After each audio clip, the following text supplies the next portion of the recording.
So today we're going to go over how we as nurses manage the surgical experience. This is termed perioperative care, and it includes pre-op, intra-op, and post-operative care.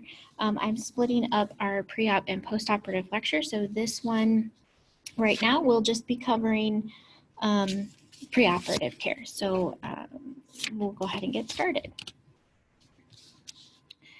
So as I said, there are three phases of perioperative care. The first phase is the preoperative phase. This begins when the decision to have surgery is actually made. So that preoperative phase then ends once the patient is transferred to the OR for the surgical procedure to then begin. As you might imagine, the preoperative phase can vary in length. So if a person were to have, for example, joint replacement, maybe that was scheduled or planned, the preoperative phase might be quite lengthy as compared to a person who was who came into the emergency room, let's say with like a perforated appy, right? And they needed to have an emergency appendectomy. That preoperative phase might be very short. So it just kind of depends on the urgency of the surgery, the reason for the surgery, all of that kind of thing. On how long that preoperative phase how long that preoperative phase lasts, but regardless, the time period is what you see here from that decision all the way up until transfer to the OR. And then we begin the intraoperative phase, and that starts with the admission to the surgical department and lasts until they transfer to the recovery room. We're not going to spend any time really talking about intraoperative care. There are a few little things that I would like for you to know. There's a video I'll have you watch. Those things will kind of cover our need to know on intraoperative care. And then finally, our last part of the perioperative phase is the postoperative care, and that starts in the recovery room and extends until complete recovery is achieved and lasts until that follow-up appointment is completed. So again, that postoperative phase might vary in length depending on the type of procedure that the patient had, or what kind of complications perhaps they were experiencing after the procedure or whatnot. So that postoperative period can vary in length as well. Let's see what we got going on next. Okay, so different types of surgical procedures. Now, if you look at your discussion questions for preoperative care, we should cover most of the questions on there during this lecture. There are some things in this lecture that aren't necessarily on your discussion form, and I may not go in exact order, but I will definitely be sure to make sure that I have hit all of them before I click stop record on this. So urgency of surgery might be elective. That might be something that you might not think of. Actually, a lot of surgeries that we might think of as necessary or urgent may be considered elective. For example, one that comes to mind that we commonly think of is having our gallbladder taken out, also known as a cholecystectomy. Oftentimes, those are considered elective procedures, and patients will have to wait to have that procedure done. They'll just have to manage symptoms and pain and stuff like that at home. Emergency and urgent, those are kind of close in definition. Of course, one is just, if you don't go right now, you're going to die. That would be an urgent procedure. Emergency is that would be an emergency procedure. If you don't go, you're going to die. If an urgent procedure would be like, you need to have this done, but it doesn't have to be right this moment, but we're going to get you in as soon as we can. And then, of course, optional are going to be those things that, we don't really have to have surgery for it. We're just choosing to. Something that comes to mind in this category might be some type of plastic surgery, rhinoplasty or facelifts or things like that. Surgeries can also be classified based on risk, whether there's a major risk or a minor risk.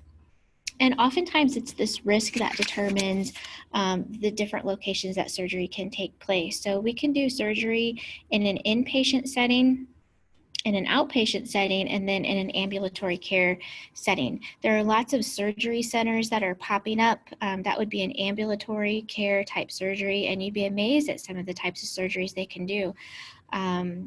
With the ambulatory care surgery, a patient comes in, day of surgery, they've completed all of their preoperative care as an outpatient through the provider's office and whatnot.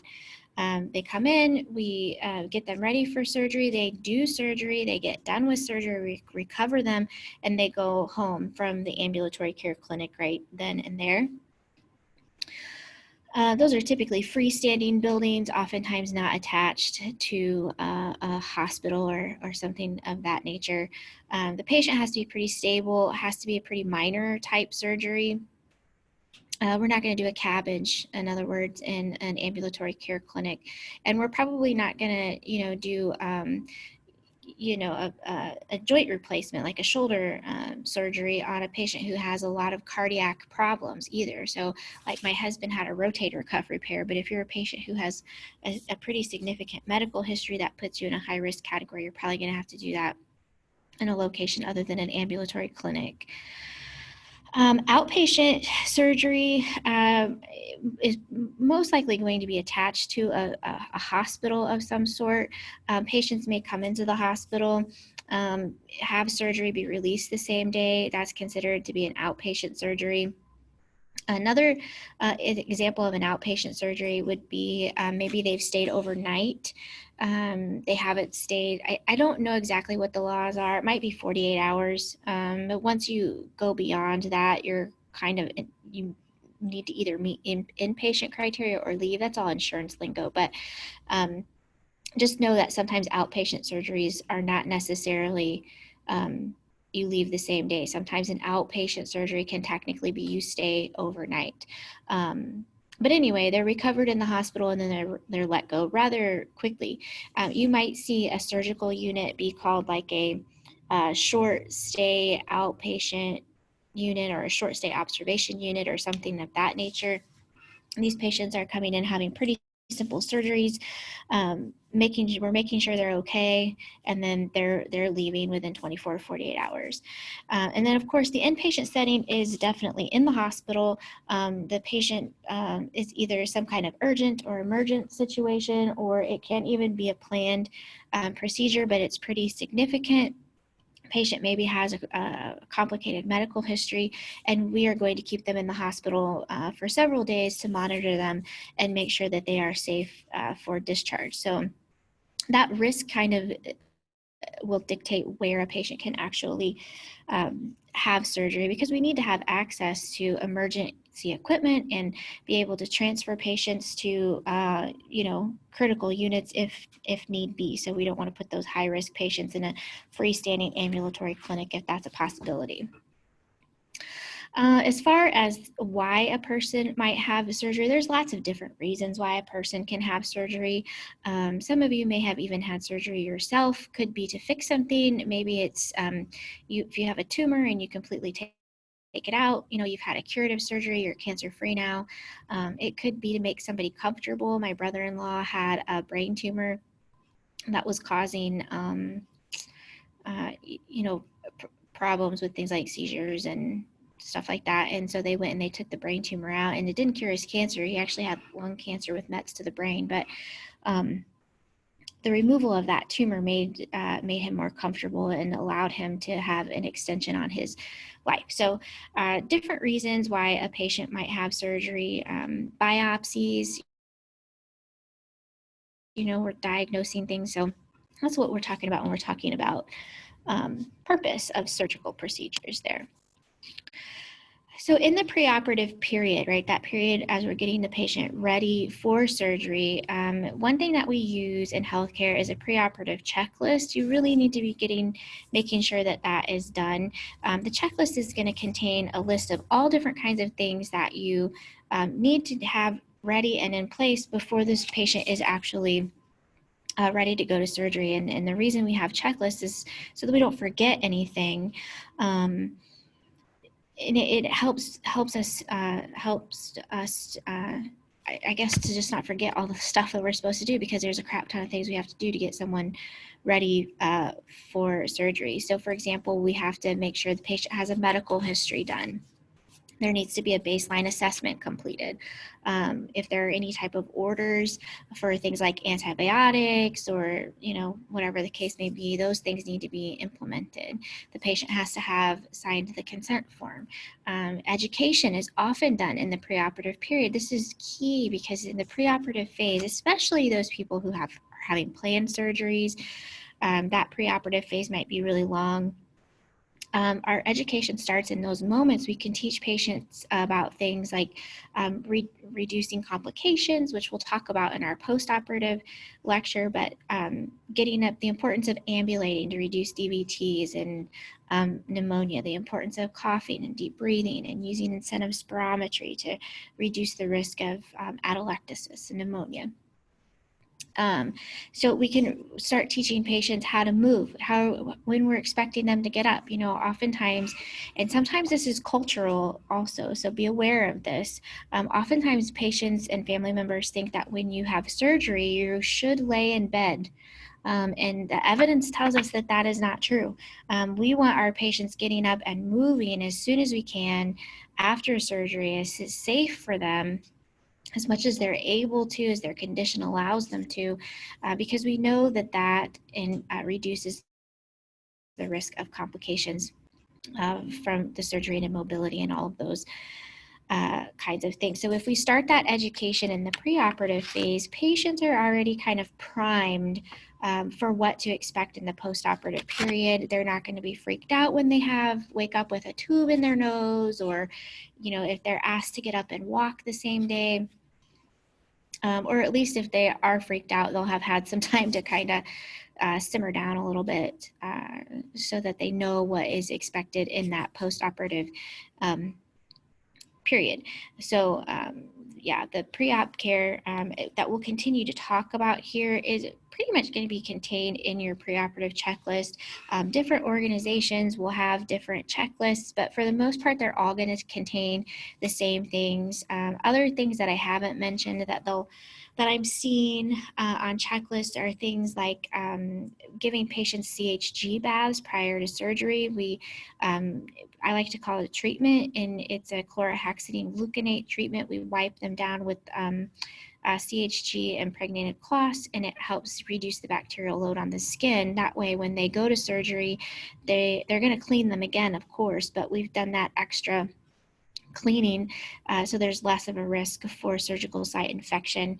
Let's see, other things would be taking out their dentures, making sure they're, they don't have any jewelry on. We want to make sure all that's off to keep the patient safe.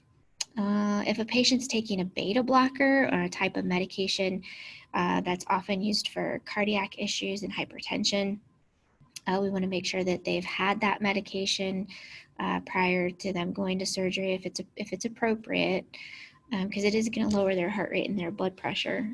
But for most people, we want to give that. We need to, when they last had something to eat or drink. So anyway, there's going to be a whole list of things that we are going to be doing. And we're going to talk about some of that stuff and the importance of it as we go on here.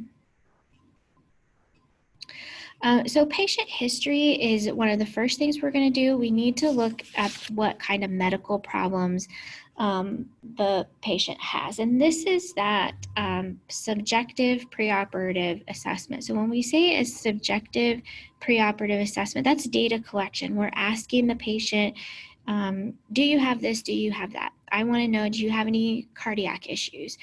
Do you have any history of diabetes? Do you have any history of lung disease? Have you ever been diagnosed with cancer? Have you had surgeries before? Have you ever had anesthesia before? What kind of reaction did you have to anesthesia? Did you have any complications after any surgeries you've had before? So I'm collecting all of this information from my patient so that we can identify any potential problems.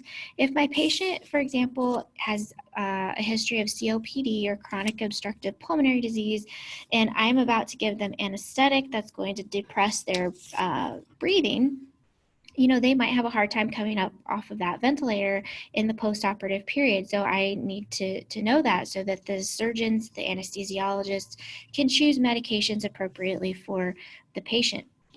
If my patient has a history of, congestive heart failure, I know that they're going to have potential problem with fluid management, and I'm going to have to be kind of careful with the amount of fluid that a patient gets during surgery. So that's why we collect all of that subjective data, so that we can get an idea of what kind of potential problems our patient might have. And this all gets documented in the patient's chart somewhere. It seems now electronic medical records are the charting location of choice. So that's where we would all put all of that, so that a patient, so that anybody on the healthcare team can access that. So other things we want to know about, of course, their age. The older and younger the patient is, the more likely they are to have complications. So we need to be concerned about that. Medications are a good thing to find out about what the patient is taking, and always ask them about non-prescription medications too, because sometimes patients don't think that Tylenol or ibuprofen are actually considered medicines. So you can ask them about things that they're prescribed, but also ask them about other things, vitamins and supplements as well. So those things can sometimes interact with different things. Another thing that can have different things, meaning like anesthesia. Another thing that can happen when you ask a patient about medications is perhaps you said, do you have any history of any medical problems? And they say no. And then you say, are you on any medications? And they list like 12 different medications. Well, if they're on 12 different medications, they have some medical history. So that kind of helps you sort that out and get an idea of what kind of comprehensive issues you might be getting yourself into.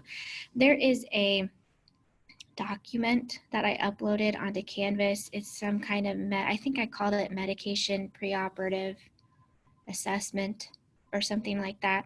It's not from your book, it's actually from a different resource, but it has good information on there. I would make sure to look at that. And it talks about what you would do in the preoperative period if a patient reports taking particular types of medications. Sometimes knowing this historical information, gathering this patient data, can drive what kind of tests might need to be ordered so that we can make sure that the patient is safe for surgery. For example, let's say you have a 22-year-old married woman who is not on birth control of any type whatsoever. What test do you think is probably a priority for that patient, right? And they're married to a man. I'll just put that in there, all right? That patient, we don't want to do surgery on them if they're pregnant. So we would probably get a urine pregnancy test. So knowing that little piece of information, the age and marital status and whatnot, sexual history of a patient, helps us know what tests to do on a patient. Another thing might be a patient is on aspirin. Maybe they take aspirin and Plavix every day. They have a history of peripheral vascular and coronary artery disease. They take these two medications to help reduce the development of blood clots, platelets sticking together, so that maybe they have a stent and they don't want it to get plugged up. But that puts them at risk for bleeding. So perhaps that patient is going to need to stay off of those blood thinners, those antiplatelet medications, or for 7 to 10 days before they can even have surgery. So look at that sheet, look that sheet over. It talks about antidysrhythmic medications. It talks about anticoagulant medications, medications for hypertension, variety of different things there. Make sure you know what a positive response would then drive a nurse to look for, and what kind of test they would expect to be ordered or ask for being ordered. Something that you need to know. Allergies, important to know this, a couple of different reasons. Number one, latex. At least here in the hospital where I work, most things are not latex. And I don't work in surgery, so I can't say that 100% for sure. But we really have a big push to avoid products that contain latex. So we do need to know, however, if a patient has an allergy to latex. If they do, sometimes what will happen is that patient might be the first surgical case of the day, so that the room doesn't get contaminated, or maybe the last surgical case of the day or something like that. I don't know. They might have a special room, surgery suite set up for patients who have latex allergies. That's something like antibiotics. It's very common for patients to get prophylactic antibiotics to reduce the risk of surgical site infections. And so we need to know if they're allergic to any antibiotics. So that we can choose antibiotics appropriately if that is the case, if the doctor needs to give antibiotics. Last oral intake, we need to know about that. I don't need a daily log of what they've been eating for the last 4 days. I want to know when's the last time they had anything to eat or drink, and what was it? The reason for that is I'm trying to reduce the risk of aspiration. Now, this is going to be something that depends on the urgency of the surgery.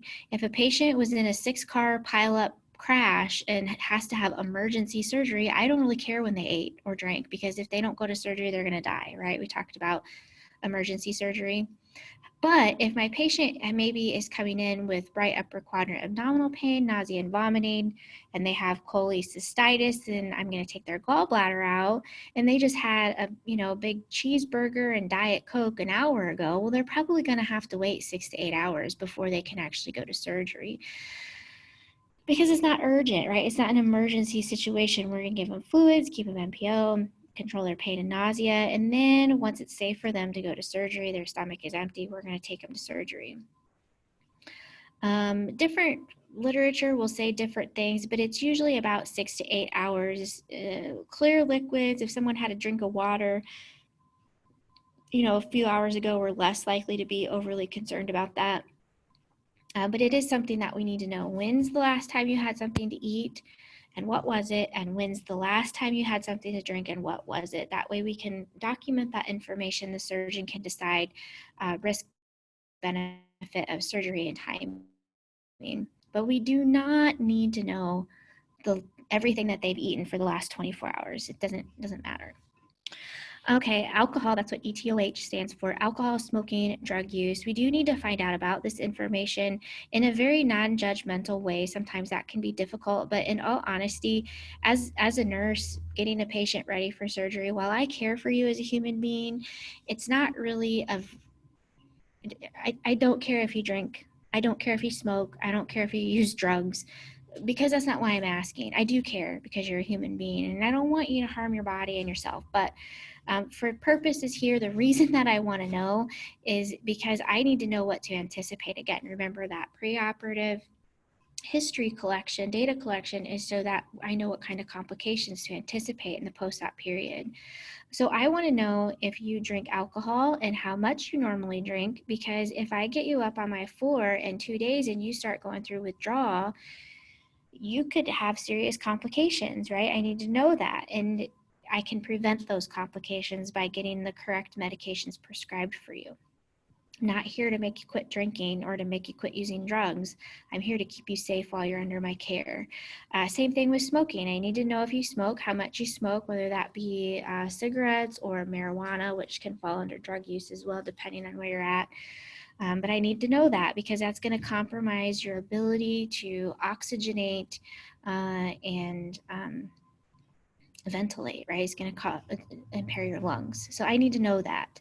Again, I'm not going to make you quit smoking. I'm not going to let you smoke in the hospital, because, that's against policy. But I do want to keep you safe, and I do want to be prepared for your lungs not working. I don't want to worry about why you're not coming off of oxygen. At least now I have an understanding as to why, you're 38 years old and you're on 2 liters of oxygen and you're 90%. Well, you've smoked since you were 15. So it just helps to guide my care for you. Again, with drug use, a couple of things to consider with drug use. I want to know what kind of drugs you're using, because they can interact with medications that I'm giving you for anesthetic. They can also, a person can build up a tolerance to them. So if you, for example, are a heroin user, That is an opiate. And so most of the time in the post-operative period, I'm controlling pain with opioids. And if you are a heroin user, it's going to take a lot more pain medication for me to control your pain than someone who is what we call opioid naive, right? Has never had an opioid before. So, like I said, it makes no difference to me whether or not you use drugs, although I don't want you to. But more so, I need to know so I can provide care for you. I want to be able to control your pain. And if I don't have that little tidbit of information, then I can't advocate for you and get you what you need so that you can be well cared for in the post-operative period. Be careful asking about these types of questions: alcohol, smoking, drug use, also, as well as psychosocial history.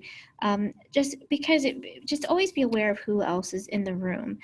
You may have to ask a family member or parents to step out for questions like this, just because we want to make sure that we're getting honest answers so that we reduce the risk of harm in the post-operative period. And even people who are married, we think married people share everything, but, watch Breaking Bad, how long did Skylar go without knowing that her husband was a meth manufacturer, right? We hide things in all different types of relationships. So be careful asking these questions, be direct, be forthright, and use privacy when you're doing them, and consider who is in the room when you are asking these particular questions, because I guarantee you will likely get a different answer depending on who is actually in the room. All right, so that's a lot about subjective history. Advanced directive is another aspect that we need to be asking about. So advanced directives often refers to code status, right? It's not always just code status, but that's a big part of it. We want to know what the patient would like to happen if they were not able to make decisions for themselves. So we most commonly think of coding a patient. If your heart stops, if you stop breathing, do you want us to do chest compressions? Do you want us to intubate you? We need to have frank discussions with patients about their wishes, about their desires. Best way to do this is just to be upfront and direct. Make sure that patients understand that if they choose to be what we call a DNR, or do not resuscitate, that doesn't mean that we're not going to treat them. We are still going to take care of their problems. We are going to give them antibiotics and do surgery. Like, we can do all of these things to treat them. It's just that if their heart stops, or if they stop breathing, that we're not going to do CPR and advanced cardiac life support. Sometimes if a patient decides to be a DNR and they're going to have surgery, that DNR status may be lifted during the surgical procedure. So that might be a conversation that they need to have with the surgeon about how that works if it's something they're concerned about. Let's see, living wills are another part of this, or a durable power of attorney. Now, a living will is not a document that states that, you get the dresser and Johnny gets, all my cash, and Beverly gets, the house. It's not a divvying up of stuff. A living will is a document that guides the healthcare providers on what you want to do in regards to your health. It can be very minimal and include something just as simple as nutrition and hydration.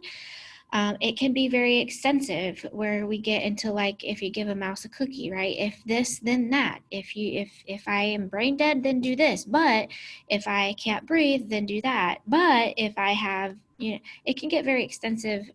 So just different documents that are out there. Someone can designate a medical power of attorney or a healthcare representative. Those people are designated to make decisions regarding healthcare.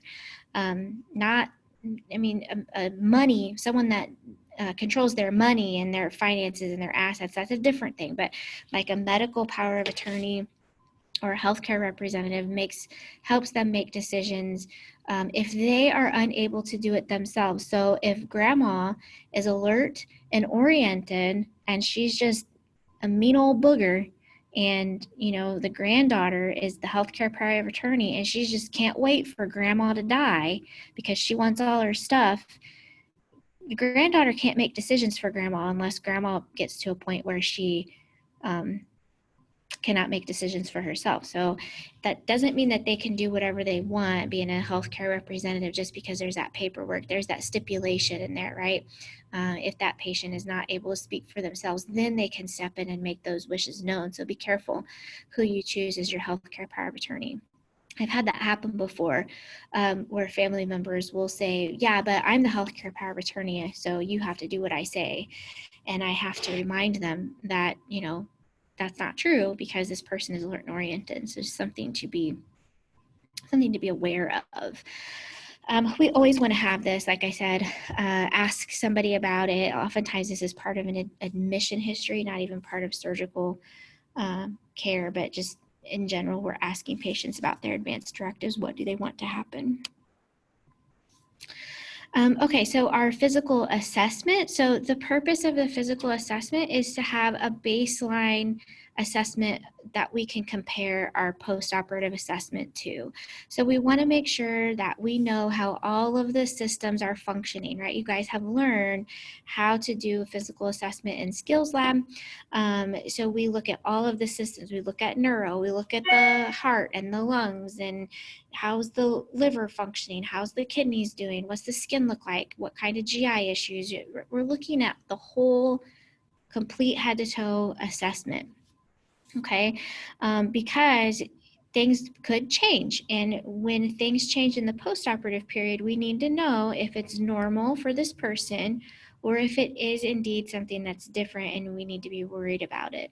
So let's say, for example, I'm taking care of a patient and I'm doing a preoperative assessment and I listen to their heart and their heart sounds are regular. I've got S1, S2, I can hear them very clearly. I'm not auscultating any kind of abnormal heart sound and my rhythm is nice and regular.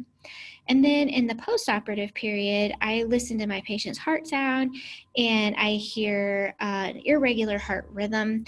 It's beating kind of funny. And I hear a murmur, right? That's not normal for that patient, and that could indicate a electrophysiology problem or even a volume problem. So we need to have that baseline from which to compare. So you guys reach back to what you did with your physical assessment in skills lab, and we're going to get all of that. We always want to include height, weight in the preoperative patient because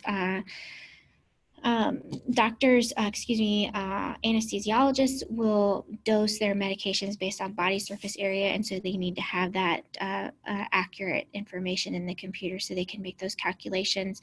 Vital signs, don't forget, we always include pain in that.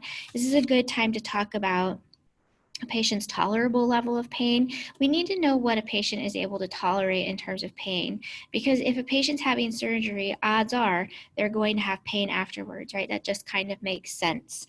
So they need to expect that, first of all. And secondly, they need to know that they're going to get pain medication regardless of what number they assign their pain, okay? So we tell our patients to rate their pain on a scale from 0 to 10. 0 is no pain, 10 is the worst pain ever. What's tolerable for you? I don't care. Pick a number. It makes no difference to me. What matters is if you tell me that your pain is a 4, your tolerable pain level is a 4, then when I'm trying to control your pain, my goal is to get you to about a 4, okay? And if you tell me that your pain is an 8, then I give you pain medicine and your pain is better, that number should go down. Okay, if your pain is an 8 and I give you pain medication and you feel better, your number should not then be a 9. All right, so that's something sometimes we have to educate our patients on how that works, because they often will think if they don't rate their pain high enough, they're not going to get any pain medication, and that is definitely not true. We're going to treat the patient's pain however they need it to be treated. We just need to know if what we're doing is working, because if it's not working, then I'm not going to keep giving you the same thing over and over again. Maybe we need to try something different or some kind of alternate intervention to deal with pain. Okay. Let's see what we got next here. Okay, diagnostic data. So in the preoperative period, your patient's probably going to get some diagnostic data. This might include things like labs. So here you can see a list of different labs that are very commonly ordered for a patient who's having surgery. A type and screen is going to tell us what kind of blood type the patient has, and it's going to screen the blood for antibodies. So we're not necessarily going to cross-match the blood to any available units or get any of that ready, but if we needed to, we would already have that patient's blood type and be able to begin that cross-matching process.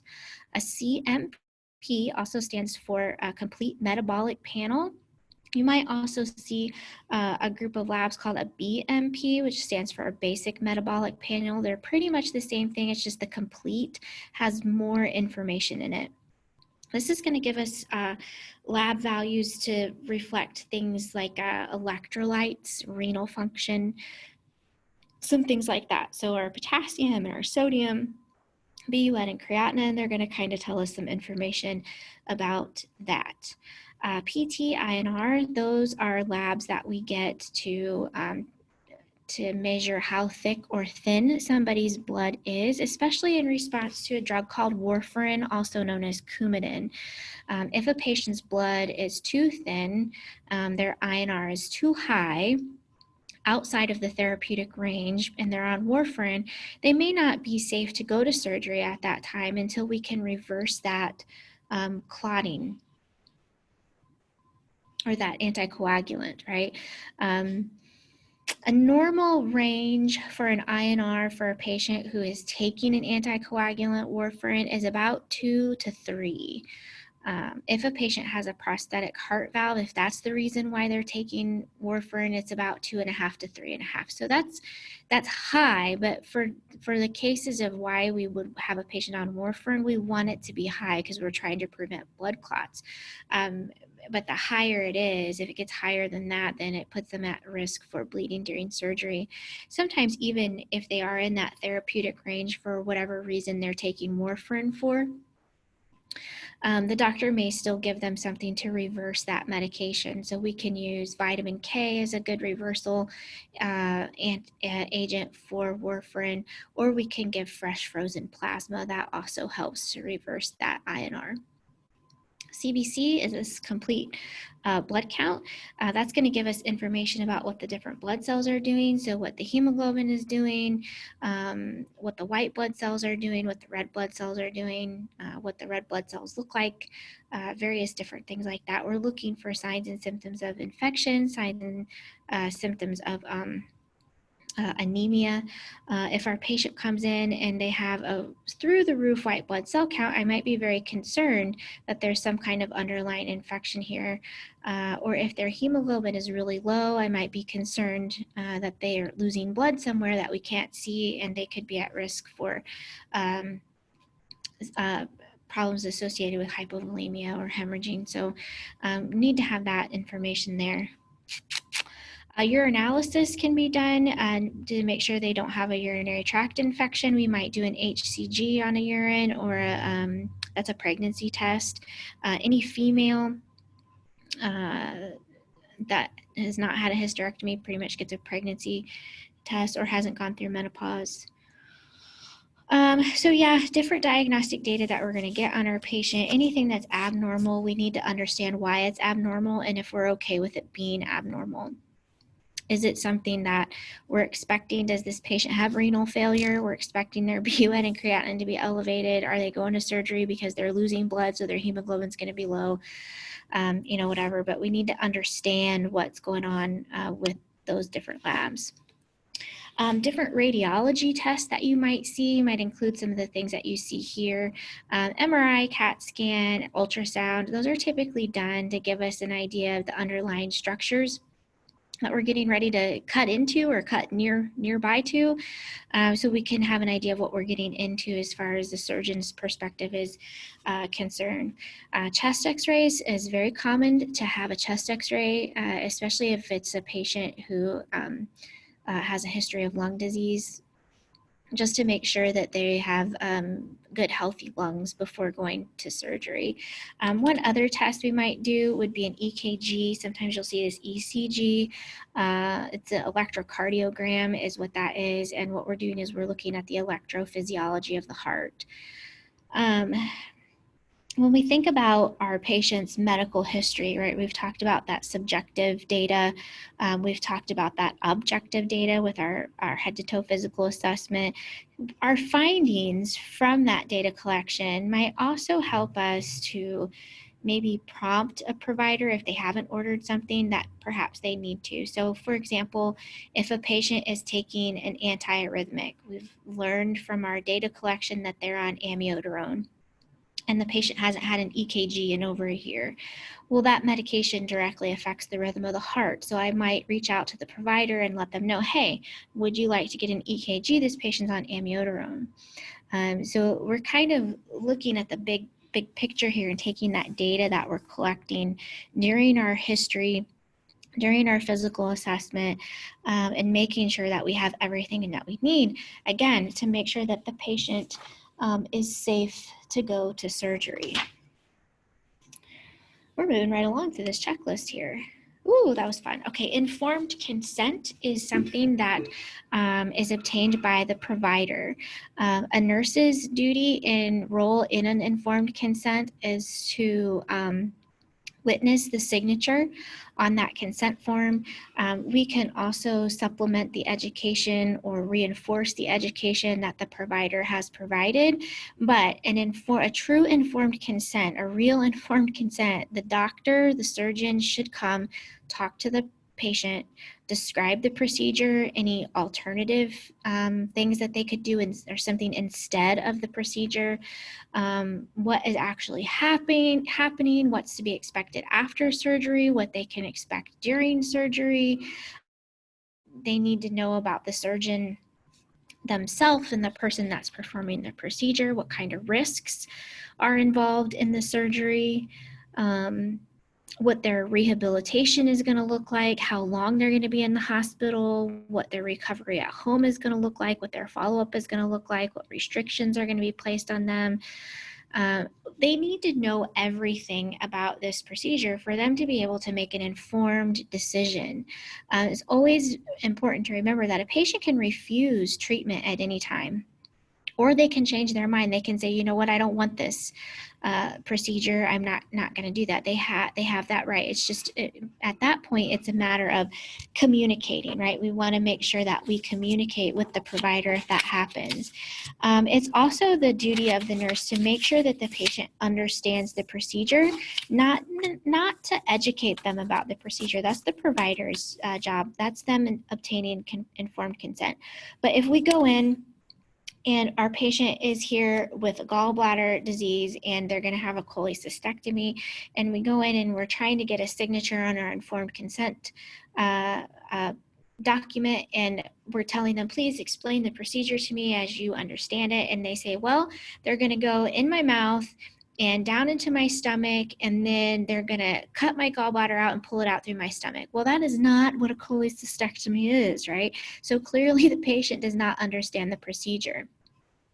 So in that instance, you would want to, if that's really what the patient thinks is going to happen, you need to get a hold of the provider and say, hey, this person does not understand what's going on. I know you've educated the patient, but they do not get it. You need to come back up here and you need to educate them. Also, you want to make sure that the patient has received informed consent before they sign the consent form. If you have an order to get a consent form signed, and you take it in there, and the surgeon or the doctor hasn't even been in there, you need to not get that signed, right? Because they need to have an explanation of what is going to be done to them, what they can expect, this whole informed consent procedure before they actually sign that. There have been multiple times where I have sent a patient to surgery, called down to OR and said, hey, the doctor has not been up here. They have not talked to the patient. They have not explained to them what they're going to do. They have not signed the consent. A couple of things can happen In that instance, the surgeon then might come up and talk to the patient, and then I'm totally happy to get the consent form signed and be a witness to that. Or I have also had them tell me, go ahead and send the patient down. We'll talk to them when they get down here. That's fine, or whatever, but my concern about that is, what if you get them all the way down there and they decide they don't want the procedure, which I have had happen before? It becomes a frustration on everybody's end because they've gotten a room ready, they're wanting to go, the surgeons, the healthcare people, and then the patient gets down there, they get the procedure explained to them, and they're like, nope, no thanks, I'm not doing it, and they have that right. So it's the best thing to do is for the surgeon is to get up there and explain the procedure to the patient before they even put an order in for an informed consent. So it is the provider's responsibility to obtain an informed consent, and the nurse can reinforce education, be a witness to a signature, that kind of thing. Okay. So yeah, just a reminder, obtained by the surgeon, done before any pain medications, right? Especially for a planned procedure, because pain medications can be mind altering. So the patient really needs to be in the right state of mind. That can be a little bit tricky, so just be careful. You need to make sure that you feel comfortable signing that consent form, that the patient really does understand what is happening to them. The pre-op nurse can identify educational deficit and witness the signing of the form. So good couple of reminders there. All right, what is a timeout? Well, a timeout is kind of like our rights for surgery. You guys may have talked a little bit about our 5 or 6 rights or whatever we have for medications. We have the same type of verbiage when we talk about a timeout. It's also called universal protocol. And the whole purpose of the timeout is to make sure that everything is correct. We have the right patient, we're doing the right procedure, we're operating on the right side, like the correct side, the correct surgeon is in place, we have all of the right equipment in the OR ready to go, we have the right documentation as far as lab work and imaging, all of those things are in place. Timeouts will be done multiple times throughout that preoperative period all the way into the intraoperative phase. A patient will be sent for to be brought down to surgery, and you'll see the surgery techs often come up and get them, a tech that'll work down in the OR. They'll transport them from the patient's room down to the OR. And they will ask them, can you tell me your name and your birthday? Can you tell me what procedure you're having? Can you tell me what side you're having this procedure on? Can you tell me who your doctor is? So they're verifying that everything matches. Timeout is done again in the OR with the surgical team. They're verifying that they have the right patient, the right surgery, that it's marked, all that kind of stuff. When my son had surgery on his arm, he was asked about 4 different times which arm, right, they were going to be performing surgery on, and he had to tell them every single time. We don't want to perform a wrong site operation. That would be devastating. You've probably heard things like that in the news, and we definitely don't want to be part of that. If at any time you're doing a timeout or performing this universal protocol and something doesn't match, you need to stop and go back to the beginning. Do you have the right patient, right? Do you have the right chart? Have you come to pick up bed B and you're standing by bed A, right? And maybe they're both having surgery. You got to go back and start all over. You have to do your due diligence. What if you come and get your patient and they're having a right BKA and the consent form says left BKA? Are you going to argue with them and tell them no, but your consent form doesn't match the procedure? No, we start all over at the beginning, and this could require a new consent form getting filled out, a new informed consent even taking place. Maybe the doctor needs to come and clarify things. We don't assume that patients are confused or that they don't know what they're talking about. We stop, right, like a timeout indicates. We go back to the beginning, make sure that everything is right before we continue. And if something's not right, we fix it. Patient teaching, I alluded a little bit to this earlier in the lecture, but we'll go over it more here. Teaching will help reduce the anxiety that a patient's feeling about having surgery. If you've ever had surgery before, or a family member maybe has had surgery, you know that it can make you very anxious. You're scared, you're worried, you don't know what's going to happen. Oftentimes surgeries are performed because there's some sort of problem that can be very scary. So if we teach the patients, it gives them a sense of control. They know what to expect. They know how they're going to handle the post-operative period. Families should definitely be included in any patient education, because once they're discharged from the hospital setting, it's family that's going to be taking care of the patient. So they are very important in teaching for operative care. We might even start going over discharge information, what you have to do to be able to be discharged from the hospital, the criteria that you need to meet before you're even discharged from the hospital. Patients, families can sometimes be very helpful to remind patients things, especially older patients or patients who are confused. Sometimes they may be overwhelmed and forget what we've told them. Dietary restrictions are a good thing to make sure everybody understands. For the most part, patient has to be NPO for 6 to 8 hours, like I mentioned before. So, really educating why that's important and reducing the risk of aspiration and possibly even surgery getting canceled. I've seen that happen before multiple times, where patients been planning on going to surgery and they ate anyway, because they were like, oh, well, they brought me my tray, so I just ate it. When really they probably knew that they shouldn't have been eating. There was an error that was made. The patient got a tray, they ate it. Their surgery is delayed a whole day, and they get really upset by that. So patients can participate in their care and advocate for themselves so that there is not a delay in their surgery. They should also know what it's going to be like after surgery as far as eating. A lot of times we want to ease them back into eating, since we're kind of on that subject. We don't want them to wake up and eat a big steak and potatoes. My husband, when he had surgery, he kept wanting a chili dog with mustard and onions, and I was like, no, you don't want a chili dog. And he was in like this, anesthetic state, but he kept arguing with me about it, and the poor man drank grape juice and then tossed his cookies. So there's no way that a chili dog would have been any good for him. So we want to start patients out slowly. Oftentimes, especially if it's an abdominal surgery or some kind of GI surgery, they may not be able to have anything to eat or drink yet for a period of time. And then once there's a return of bowel sounds, maybe some evidence of passing gas, then maybe we can start to introduce some things. They're not feeling nauseated anymore. But we advance that diet slowly, maybe start with clear liquids, and then maybe a full liquids, and then maybe a soft diet, and kind of amp it up a little bit. Now, a doctor may not put in each stage of an order.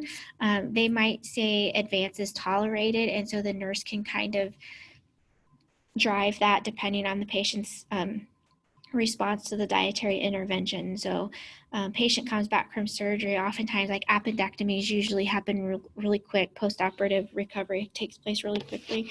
Always tell them, let's start with water. Let's see how you do with that. If they come back like, I'm so hungry. And then if they do well with water, then maybe I'll give them a little bit, some crackers or something like that. And then just kind of progress it slowly. Other things to include in teaching is what to expect after they wake up. They might have tubes in place. They're going to have pain. We kind of talked about how to deal with pain. Nausea is very common in the postoperative period. So we need to let them know that they'll have medication available for them to help to control those symptoms. They might have a Foley catheter. Their throat might be dry and itchy. They might have a sore throat. That's pretty common because they do some, like in an airway, they want to protect the airway during surgery. We're going to ask them to cough and deep breathe. This would be a great time to have them demonstrate their ability to do this in the preoperative phase, so that we can kind of get that teaching going. What incisional pain is going to going to be looking like, how to splint incisions. That might be something else we teach them about. Let's see, patient might have SCDs on or TED hose. Those can be kind of annoying to some people. What their IV situation is going to look like. So what it is they're going to expect to see when they wake up, and what it is that we're going to expect them to do when they wake up from surgery. Because it can be very scary if you've never had surgery, kind of waking up. It's a very disorienting feel. So we want to make sure we're giving them a heads up on what to expect there. It can take practice for the new nurse to really get a good understanding of what to educate a patient on what to expect. So if you don't know, read up on your surgeries as you move through your nursing education or your nursing career. Ask questions, observe other nurses do preoperative teaching, so that you can kind of integrate that into your own practice. But it does take a little bit of time there. Oh, what happened? I clicked on something I didn't expect. I don't think you guys saw that, but that's okay. Okay, so this, I'm not sure what I did there, but that was an NG tube. This is a Foley catheter. You guys know that. So some things a patient might see. We've got a JP drain. This is an incentive spirometer. These are all things that patient might see the post-operative period. These are SCDs. The patient also has TED hose on. There you can see those white stocking things there. Okay, so medications. Discussion question number 8 talks about, nope, that's dietary restrictions. We talked about that. So number 9, should a patient take their medication before surgery? Well, it just kind of depends. We really have to be careful about what medications we give to a patient during surgery. Part of that's going to be based on our assessment data that we contain, assessment data that we obtain. Some medications we don't want to give. We're really going to be looking at a provider's guidance for this, but we can definitely use our judgment. So, for example, I mentioned like antiplatelet medications. If your patient has an anticoagulant or an antiplatelet medication like Plavix or heparin or aspirin, and it's scheduled to be given, I would not give that. I would call the provider and I would say, hey, I'm going to go ahead and hold this. Do you mind? Because that's going to increase the risk for surgery, and those things should be discontinued before the patient even goes to surgery. It might vary in length, how long those medications need to be discontinued for. So for example, heparin, we can discontinue that like 6 to 8 hours before surgery. And aspirin, though, we need to discontinue about a week out. So some things to think about there. I mentioned beta blockers already. Some of our cardiac medications we can give prior to surgery. But if we're not sure, we can always call and get guidance from the provider. Which medications would you like this patient to take before I send them down to you? Because they take this list of daily medicines. Others, we can sort of use our judgment and say, oh, they take a multivitamin every day. Well, I don't think they're going to die without a multivitamin before surgery. All right, so use your judgment, and if you're not sure, you always just ask. Some medications we might be ordered to give, like what you can see here, medications for anxiety, so like Valium or other benzodiazepines like Ativan. Those might be given prior to going down just to help relax and calm the patient. Antiemetics are provided sometimes before surgery to reduce the risk of postoperative nausea and vomiting. So things like ondansetron, also known as Zofran, patient might get those before even going down. Antibiotics, I mentioned that when we talked about allergies, how antibiotics might be given prior to reduce the risk of surgical site infection. Generally speaking, though, and when it comes to medications, like scheduled home medications, a patient will probably take their cardiac meds, meds for hypertension, If they have a history of seizures, they'll probably take their seizure medications. And if they have any type of respiratory problem, we're probably good to give those. And we can give those with sips of water. So just because your patient's NPO, we don't have to say, oh, they can't have any of their meds because they're NPO. We can. They just are administered with sips of water. And again, just to reiterate, we can always follow up with the doctor if we're unsure. Other preparation that we might do for surgery, I don't know that I've ever done a bowel prep for an actual surgical case, but for endoscopy, of course, I've done bowel prep. Patient needs to have an IV insertion. Skin prep, I mentioned CHG, so that's something that we would do there as well.